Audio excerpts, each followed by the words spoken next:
السلام علیکم ورحمۃ اللہ وبرکاتہ۔ حامد المصلی اعوذ باللہ من الشیطان الرجیم، بسم اللہ الرحمن الرحیم۔ قل ان کنتم تحبون اللہ فاتبعونی یحببکم اللہ ویغفر لکم ذنوبکم واللہ غفور رحیم۔ حاضرین محفل علماء کرام، بزرگوں، اسلامی بھائی، اور مجھے یقین ہے کہ یہ آواز مسجد کے باہر اور آس پاس کے مقاموں تک جا رہی ہے۔ جو لوگ مسجد میں نہیں جا سکے ہیں، وہ چاہے ہمارے بزرگ یا بڑے ہوں، بیمار لوگ ہوں، یا ہماری بہنیں اور مائیں ہیں، جن تک آواز پہنچ رہی ہے، اگر ان کو فرصت اور موقع ہے تو ہماری بات کو دھیان سے سنیں۔ امید ہے کہ انشاءاللہ فائدہ ہوگا۔ مجھے موضوع ملا ہے اولاد کی تربیت۔ اولاد کی تربیت، یہ ظاہر سی بات ہے، آج کے زمانے میں بہت ہی نازک، بہت ہی مشکل موضوع ہے۔ یعنی بولنا تو بہت آسان ہے، عملی طور پر زمین پر اتارنا بہت مشکل ہے۔ چونکہ ہم لوگ مسلمان ہیں، ہمارے قائد اعظم کون ہیں؟ اللہ کے رسول، آخری نبی محمد صلی اللہ علیہ وسلم۔ میں نے آیت ابھی پڑھی ہے، سورہ آل عمران کی 31 نمبر کی آیت ہے۔ اس کا مفہوم کیا ہے، مطلب کیا ہے؟ کہ اللہ رب العالمین آپ صلی اللہ علیہ وسلم کے ذریعے سے دنیا والوں کو پیغام دے رہا ہے کہ اے نبی، تم سے کہہ دیجیے کہ اگر تم اللہ سے محبت کا دعویٰ کرتے ہو تو میری اتباع کرو۔ اللہ تعالیٰ تم کو محبوب بنا لے گا، اور اس کا ایک فائدہ اور بہت بڑا ہوگا کہ تمہاری خطاؤں کو معاف کر دے گا، اور جان لو اللہ تعالیٰ بہت زیادہ بخشنے والا ہے اور بہت زیادہ رحم کرنے والا ہے۔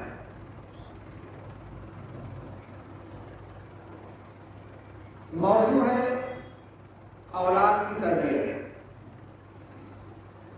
میں 2 مثال بیان کرتا ہوں اور یہیں سے اپنی بات کی ابتدا کرتا ہوں۔ مثال کے طور پر آپ کو اچھا پروڈکٹ، اچھا سامان بنانا ہے تو کمپنی اچھی ہونی چاہیے۔ جو کمپنی میں ورکر ہوں وہ لوگ ماہر ہونے چاہیے، ورنہ انجام الٹا ہوگا۔ ٹھیک۔ دوسری مثال ہے، اگر آپ کو اچھا مکان یا اچھی بلڈنگ بنانی ہے تو انجینئر ایکسپرٹ ہونا چاہیے، اور جو اس میں مٹیریل ہوں وہ اچھے ہونے چاہیے، کوالٹی بیسڈ ہونا چاہیے۔ اگر عمارت مضبوط اور اچھی بنانی ہے تو انجینئر بھی اچھا ہونا چاہیے اور مٹیریل بھی اچھا ہونا چاہیے۔ یہ 2 مثال ذہن میں رکھیے۔ ظاہر سی بات ہے، ماں باپ کا یا والدین کا رول کیا ہے؟ اچھی نسل کو آگے بڑھانا، اچھی نسل تیار کرنا۔ بہت مشکل کام ہے، بہت بڑا چیلنج ہے اس بات کا۔ اور وہ اولاد معاشرے میں اس کی پہچان اس کے اخلاق سے ہوگی، اس کے کردار سے ہوگی۔ یہ سب کہاں سے آیا ہے؟ اسی بات کو ہمارے آخری نبی صلی اللہ علیہ وسلم نے بڑے خوبصورتی سے بیان کیا۔ تُرْكَحُ الْمَرْأَةُ بِأَرْبَعٍ وَلِمَالِهَا وَلِدِينِهَا وَلِحَسَبِهَا وَلِجَمَالِهَا فَاظْفَرْ بِذَاتِ الدِّينِ۔ آپ صلی اللہ علیہ وسلم نے بڑی خوبصورتی سے بیان کیا۔ عام طور سے دنیا میں بیاہ شادی کا جو ماحول ہوتا ہے، جن بنیادوں پر شادیاں ہوتی ہیں، وہ 4 چیزیں دیکھی جاتی ہیں۔ خاص طور سے لڑکیوں میں حسن حسن اچھا ہو، یا خوبصورتی ہو، یا دولت زیادہ ملے، جہیز اچھی ملے، یا پھر دینداری۔ تو آپ صلی اللہ علیہ وسلم نے زور دیا آگے پوائنٹ پر کہ دیندار والی کو لے کر کامیاب ہو جاؤ، یعنی دینداری کو ترجیح دو۔ آگے حصہ ہے تربت یدا، اگر ایسا نہیں کرو گے تو پریشان نہ ہوگے۔ یہ حدیث مسلم چلے گی۔ آپ دیکھیے بنیاد جہاں سے شروع ہو رہی ہے وہاں پہ تعلیم دی جا رہی ہے کہ پوری دنیا میں، اور جب سے دنیا ہے اور رہے گی، شادیاں جن بنیادوں پر ہوتی ہیں وہ چار اس وقت بھی تھی، چار ہم آج بھی دیکھ رہے ہیں۔ یا تو خاندان بڑا دیکھ کر کے شادی ہوتی ہے، یا تو دولت دیکھ کے، یا خوبصورتی دیکھ کے لو میرج ہوتا ہے، یا پھر دینداری دیکھ کے۔ اور آپ صلی اللہ علیہ وسلم کی اگر اتباع کا دعویٰ ہے تو دیندار کو شادی میں ترجیح دیں۔ میرا سوال ہے، اولاد اچھی چاہیے تو خود پہلے زوجین کو یا بیوی کو اچھا بننا چاہیے، ذہن اچھی ترجیح پر ہونا چاہیے۔ کیسا ہوتا ہے؟ یہاں پر جو لوگ بیٹھے ہیں ان سے بھی سوال ہے، وہ خود جواب دیں اپنے من سے، یا جہاں تک آواز جا رہی ہے ہماری ماں اور بہنوں سے، یا اور جو لوگ بھی سن رہے ہیں ان سے بھی سوال ہے، کیا دینداری کی بنیاد پہ شادیاں ہو رہی ہیں؟ مجھے لگتا نہیں۔ پوری ایمانداری سے میں کہہ رہا ہوں تقریباً 80% ہمارے یہاں شادیاں دینداری کی بنیاد پر نہیں ہوئی۔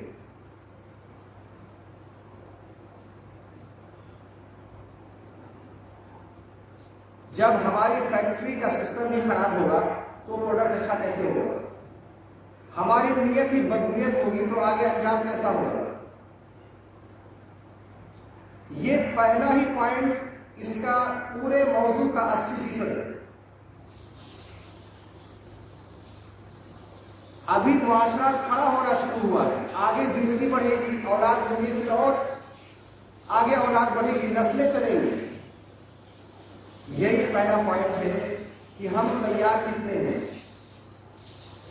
ہماری شادیوں میں جو ترجیحات ہیں وہ ہم جانتے ہیں، بہت اچھی طرح جانتے ہیں، اور بڑی آسانی سے کہہ دیتے ہیں کہ ٹھیک ہے بعد میں جب اور بڑا ہوگا دیندار ہو جائے گا۔ تو یہ بھی تو ہو سکتا ہے کہ بعد میں مالدار ہو جائے، یہ بھی تو ہو سکتا ہے۔ تو پہلی کڑی ہے کہ میاں بیوی کا معاملہ، زوجین یعنی اچھے ماں باپ کا، اچھے لڑکے اچھے لڑکی کا انتخاب، یہ پہلی شرط ہے، اور یہی آخر تک بھی سمجھ لیجیے۔ ایک اور حدیث ذہن میں آ رہی ہے، اس کا حوالہ ذہن میں نہیں ہے، یہ حدیث بالکل صحیح ہے۔ آپ نے ارشاد فرمایا کہ جب تمہیں نیک جوڑا مل جائے، اچھا نیک لڑکا یا نیک لڑکی مل جائے اور اس کی جانب سے پیغام آ رہا ہو تو اسے رد مت کرو، نہیں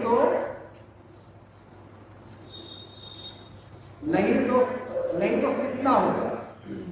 وہاں فتنے کا لفظ ہے۔ آپ سوچیں جب بھی دنگا ہوتا ہے، فتنہ ہوتا ہے تو نقصان کتنا ہوتا ہے، جانی نقصان، مالی نقصان، اور پورا افراتفری کا ماحول ہوتا ہے۔ فتنہ کا لفظ آپ سے ہمیشہ۔ اب آپ دیکھیے آج کس ماحول میں کیا ہے، فتنہ ہے کہ نہیں؟ جیسا ماحول ابھی ہے ہمارے بیچ میں کیا چل رہا ہے، وہ یقیناً بے اطمینانی ہے، فتنہ ہے، ہر کوئی پریشان ہے، بعد میں شکوہ، شکایت، غیبت، یہی ہماری زندگی کا حصہ بن چکا ہے۔ اولاد ایسے اچھی نہیں بنتی، اس کے لیے جی جان کی کوشش اور لگاتار کوشش کرنی پڑتی ہے، بہت محنت، بہت ایڈوانسمنٹ چاہیے اس کے لیے۔ تو پہلی شرط کیا ہے؟ زوجین کا نیک ہونے کا انتخاب کرنا۔ یہ کوئی اوپر سے نہیں آئے گا اور نہ ہی کوئی نیچے سے نکلے گا، ہمیں یہ اپنے اندر ہی تبدیلی کرنی ہے۔ اگر دین سے محبت ہے، اللہ سے اچھے اجر کی امید ہے، اسی لیے آپ صلی اللہ علیہ وسلم نے نکاح کا حکم دیا ہے، النکاح من سنتی فمن رغب عن سنتی فلیس منی، یعنی آپ نے نکاح کا حکم دیا ہے، نکاح میرا طریقہ ہے، میرے طریقے سے اعراض کرے گا وہ میری جماعت میں شامل نہیں ہے، میری ٹیم میں نہیں ہے. کیونکہ نسل بڑھنے کے لیے جو سب سے پاکیزہ طریقہ ہے نکاح، اور نکاح میں اچھے لڑکے اچھے لڑکی کا انتخاب ہونا چاہیے. اب اگر ان بنیادوں پر جوڑا بنتا ہے، ان بنیادوں پر شادی ہوتی ہے، تو پوری امید ہوتی ہے کہ آگے ان کی اولاد بہتر ہوگی. پوری امید ہوتی ہے آگے ان کی اولاد بہتر ہوگی. اور یہ اسلام بھی اکیلا ایسا مذہب ہے جو شادی کرنے پر بہت زور دیتا ہے، بہت زیادہ زور ہے. کیونکہ یہ بھی انسان کی ایک بھوک ہے. جیسے انسان کا کھانا پینا ایک بھوک ہے، وہ ایک لمٹ کے بعد برداشت نہیں ہوتا ہے. انسان کو اگر حلال نہیں ملتا تو حرام کھانے لگتا ہے. ایسے ہی انسانی جنسی خواہشات ہیں، انسان دبا نہیں سکتا. وہ خانے کعبہ پہ ہی بیٹھا ہو وہاں بھی نہیں دبا سکتا. میں آپ کو تھوڑی سی ایک چیز کا اور مثال دیتا ہوں اس مفہوم کو سمجھنے کے لیے کہ انسانی ضرورت ہے. اللہ رب العالمین نے آدم علیہ السلام کو جنت میں پیدا کیا اور ان کی دلجوئی کے لیے اللہ نے مائی حوا کو پیدا کیا. یعنی جنت جیسی جگہ پر بھی ضرورت ہے. اسی لیے جب اللہ تعالیٰ دوبارہ قیامت لائے گا، حساب کتاب ہوگا، تو جنت میں خواتین بھی ہوں گی. تو یہ پہلا اور آخری پوائنٹ بھی سمجھ لیجیے کہ اگر اولاد کی تربیت اچھے ڈھنگ سے ہونی ہے تو ماں باپ کے انتخاب میں، ان کے نیک ہونے کے انتخاب میں زیادہ کوشش ہونی چاہیے. لیکن ہمارے یہاں کچھ نہیں ہوتا ہے، صرف نوٹنکی اور ناٹک ہوتا ہے. یہی ایمانداری ہے، یہ بالکل ایمانداری ہے. دوسری بات ہے، ٹھیک ہے بیاہ شادی ہو گیا، اب نیک اولاد کی تمنا کرنا. آپ اٹھائیے قرآن میں جتنے واقعات ہیں کیا ہے، انبیاء کے واقعات. اس میں انبیاء نے آپ سے اللہ رب العالمین سے دعا مانگا کہ اللہ ہمیں نیک اولاد دے، ایسی اولاد دے جو نیک لوگوں میں سے ہو. دعائیں بھری پڑی ہیں سب کی.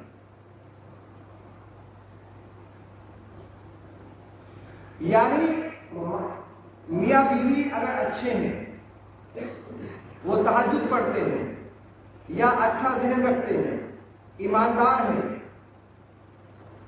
مل جل کے رہتے ہیں قاعدے سے، تو ان کا ریفلیکشن، جیسے پرچھائی ہوتی ہے ریفلیکشن بولتے ہیں، یا ریز ہے، ریڈیشن موبائل سے نکلتا ہے ریز، وہ چیز جا کر کے جب بچہ ماں کے پیٹ میں ہوتا ہے تو یہ ماں باپ کے ساتھ جو اٹھنے بیٹھنے کا برتاؤ ہے اس کی پوری پرچھائی جا کے بچے میں پڑتی ہے. نیک اولاد مانگے گا جو خود نیک ہوگا.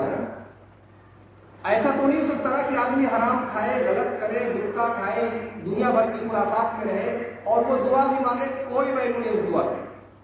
جس کا کھانا حرام، جس کا پہننا حرام، اس کی دعائیں قبول نہیں ہوتی.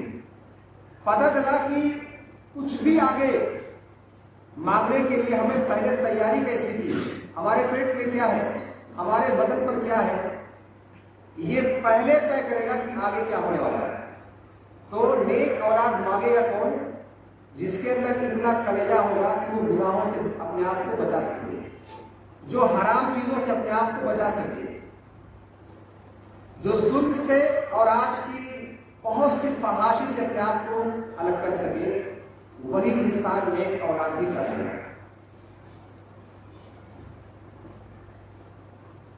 خوبصورت اولاد ہو کے فائدہ کیا ہے؟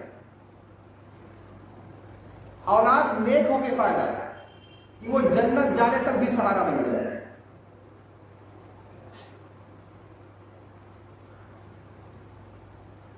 اگلا پوائنٹ ہے اولاد کی تربیت میں کہ بچے کے دنیا میں آنے کے بعد اس کا ویلکم کیا جائے اسلامی طریقے سے. بچے کی پیدائش کے بعد نیک آدمی کے پاس لے جا کر کے دعا کرائی جائے اور ایسی ہی تحنیک کرائیے. تحنیک ایک لفظ ہے جس کا معنی ہوتا ہے کھجور کھا کر کے، چبا کر کے، تھوک نکال کے بچے کے منہ میں ڈال دینا. ایسے ہی اور بھی باتیں آتی ہیں، جیسے زعفران ہے، شہد ہے، دودھ میں ڈال کر کے زعفران ہلکا سا بچے کو پلایا جائے یا شہد بچے کو چٹائی جائے۔ دوسرا ہے کہ 7ویں دن عقیقہ کیا جائے، اگر بچہ زندہ رہتا ہے 7ویں دن تک تو عقیقہ کیا جائے، اگر لڑکا ہے تو 2 جانور اور اگر لڑکی ہے تو 1 جانور۔ اچھا سا نام رکھا جائے، نام نہیں، اچھا نام رکھا جائے، اور اگر اللہ نے طاقت دی ہے تو اس کا بال بنوا کر کے اس کے برابر چاندی خیرات کی جائے۔ یہ ہے اس کے پیدا ہونے کے بعد ویلکم کیا جائے۔ اب آپ سوچیں کہ ہمارے معاشرے میں دعویٰ تو ہے سارے لوگوں کا کہ ہم پکے مسلمان ہیں، کیا اس پر عمل ہوتا ہے؟ ہوتا کتنے لوگوں کا عمل؟ آبادی ہماری بہت بڑی ہے،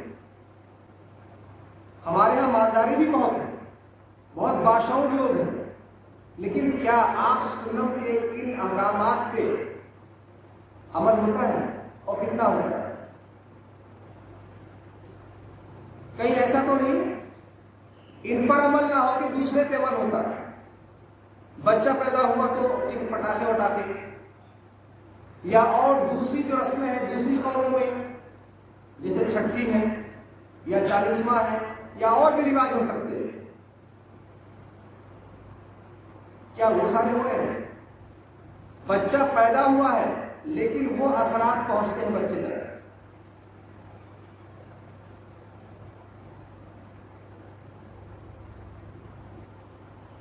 یہ تیسرا پوائنٹ ہے۔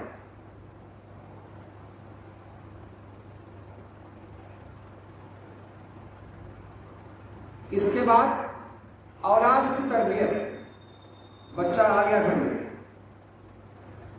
بچے چھوٹے ہوتے ہیں، بچے ہر چیز کو جیسے اسکین کرتے ہیں، مطلب ریکارڈ کرتے ہیں، ہر چیز کو پرسیو کرتے ہیں، محسوس کرتے ہیں، کیونکہ ان کے لیے ہر چیز نیا ہے۔ جیسے ہم ہی لوگ ابھی آگرہ جانا ہو تو ہم ہر راستہ ہر جگہ دائیں بائیں دیکھتے رہیں گے، کیوں؟ وہاں کے لیے ہم نئے ہیں، ہر چیز کے لیے ہمارے اندر ایک جانکاری کی بھوک سی ہوگی۔ لیکن اگر ہمیں چوراہا جانا ہو روڑا تو ہمیں دیکھنا نہیں ہے، بول رہا ہے کیوں؟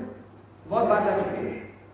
تو وہ بھی دنیا میں آیا ہے، اس کے لیے ہر چیز نہیں ہے، اور اس کا ذہن ہر چیز سے چونکہ خالی ہے تو بہت زیادہ اسپیس ہے، جگہ خالی بہت ہے، وہ ہر چیز اپنے اندر کیپچر کرتا ہے، وہ ریکارڈر ہوتا ہے۔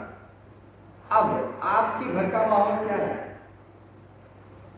گھر کا ماحول ایسا تو نہیں ہے کہ 2-3 بچیاں لگاتار ہو گئی تو اس کی ساس، اس کی نند اور اس کے جو پڑوسن ہے سب اس کو آ کے تانا دیتی ہیں، اس کی ماں کو، اس کو زندہ کھا رہی ہیں نوچ نوچ کر کے۔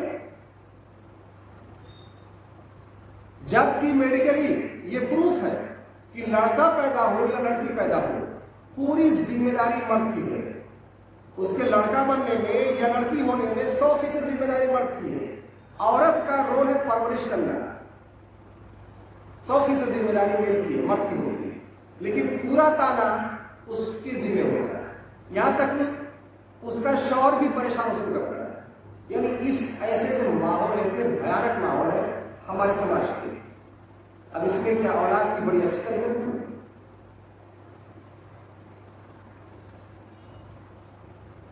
جب وہ حاملہ ہو، اس کے پیٹ میں بچہ ہو تو اس کو ایسا ماحول ملنا چاہیے کہ اگلے جنم کے لیے وہ اس کو پریپیئر کرے، ویلکم کر سکے، اس لیے پورا اتنا اچھا ماحول ملے اس عورت کو کہ آنے والا بچہ جسمانی ہی نہیں، وہ ذہنی طور پر بھی پورا تمہارا مضبوط ہونا چاہیے۔ ایسا ماحول ملتا ہے ہمارے یہاں؟ ٹھیک ہے، غریبی بھی ایک وجہ ہے، اس سے زیادہ وجہ ہے ہماری غیر مناسب ماحول میں رہنا اور ہماری غیر مناسب تربیت۔ ہونا تو یہ چاہیے تھا کہ ماں کے پیٹ میں جیسے ہی ہمارے پیرے بچہ ہو اسے پورا ریسٹ دیا جائے، آرام دیا جائے، اس کی عزت بڑھا دی جائے، اس کے کھان پان میں چیزیں بڑھا دی جائے، اسے آسانی دی جائے، ذہنی طور پر وہ زیادہ توانا خود بھی ہو کہ آگے آنے والا بچہ توانا ہونا چاہیے۔ کیا ایسا ہوتا ہے ہمارے یہاں؟ ایسا نہیں ہوتا۔ ایسا ہوتا ہے تو 10 سے 20% گھروں میں، بہت ہی کم گھروں میں ہوتا ہے۔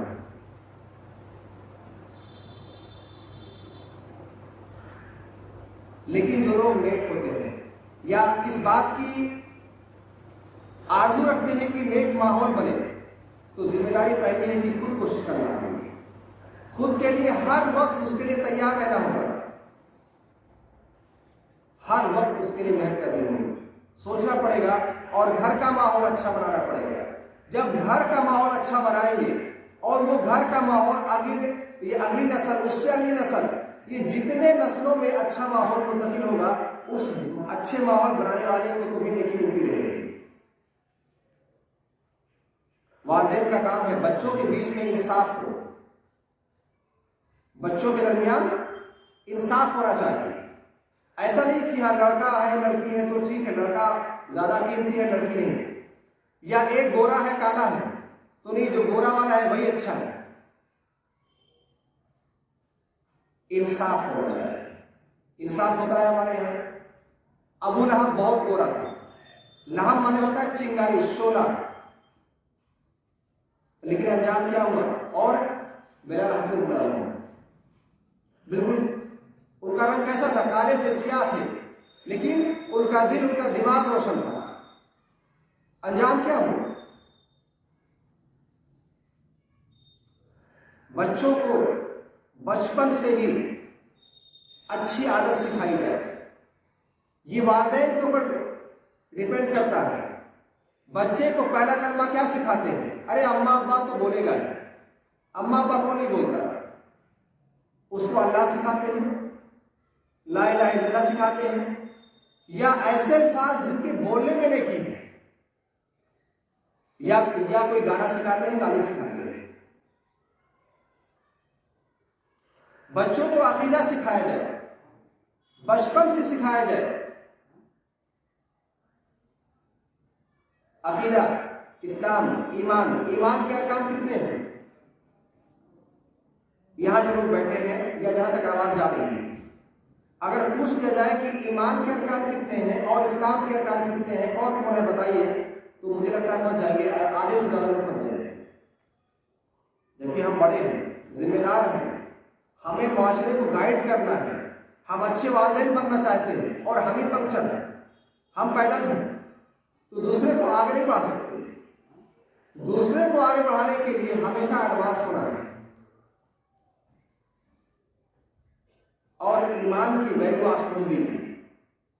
ابھی جو ہم نے نماز پڑھی ہے نا مغرب کی، یا جو ہم 5 وقت کی نماز ادا کرتے ہیں، یہ 12ویں نبوت میں ملی ہے۔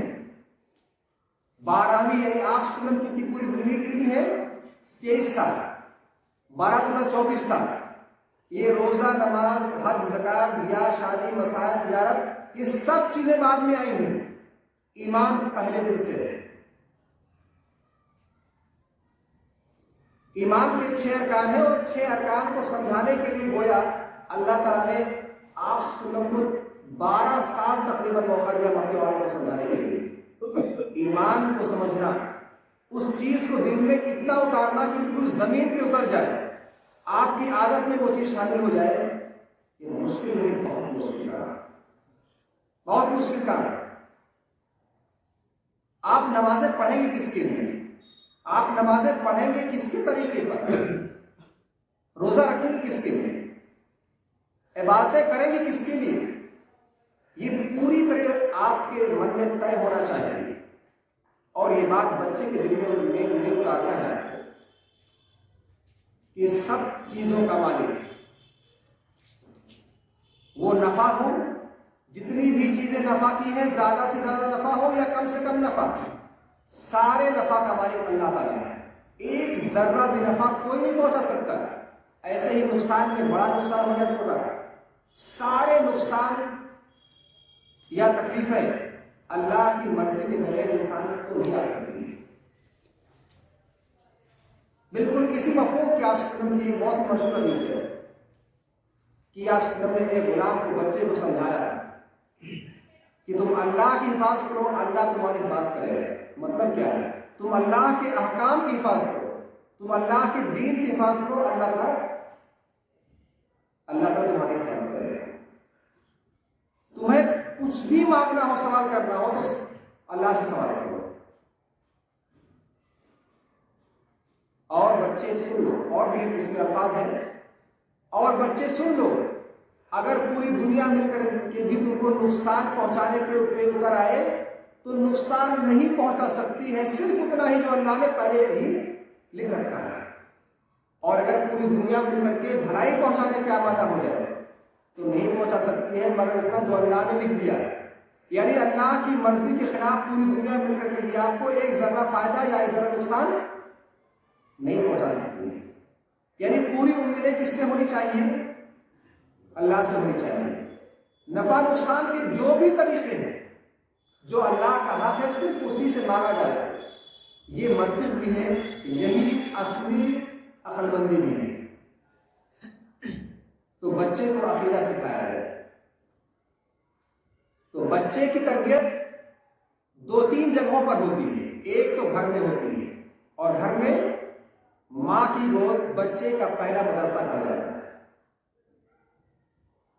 تو پھر وہی بات آ کر کے کہ والدین کو اچھا ذہن اگر پہلے سے خاندان اچھا ہے تو بچے اچھی بات ہے، لیکن اگر اچھے نسل کے لیے تیار ہونا ہے تو خود پہلے تیار رہنا پڑے گا۔ گھر کا ماحول اتنا اچھا ہو کہ بچے پر اثرات بھی اچھے ہوں، اور جب اسے بولنا سکھایا جائے تو وہی بات ہے جو اسلام میں مطلوب ہے اور ہر معاشرے میں ایکسیپٹڈ ہے۔ اخلاق مند آدمی کی ہر جگہ عزت ہوتی ہے۔ دوسرا مرحلہ ہے مدرسے میں، اسکول میں، کالجز میں۔ وہاں پہ بچے کی تربیت اس کی زندگی پر بہت بڑا اثر پڑتا ہے۔ یہ پتا کیا جائے کہ وہ مدرسہ کس کا ہے، کون ذمہ دار ہے، وہاں پہ کون سی آئیڈیالوجی، کون سے عقیدے کے لوگ اس کے ذمہ دار ہیں، ٹیچر کیسے ہیں، بچے کے جو فرینڈ لوگ ہیں، دوست لوگ ہیں کیسے ہیں، بچہ وہاں کھیلتا کیا ہے، بچے کی ہابی مطلب کہ اس کا مشغلہ کیا ہے۔ ان ساری چیزوں پر نظر رکھنا ہے، روکنے لگانا ہے، نظر رکھنا ہے۔ کیوں نظر رکھنا ہے؟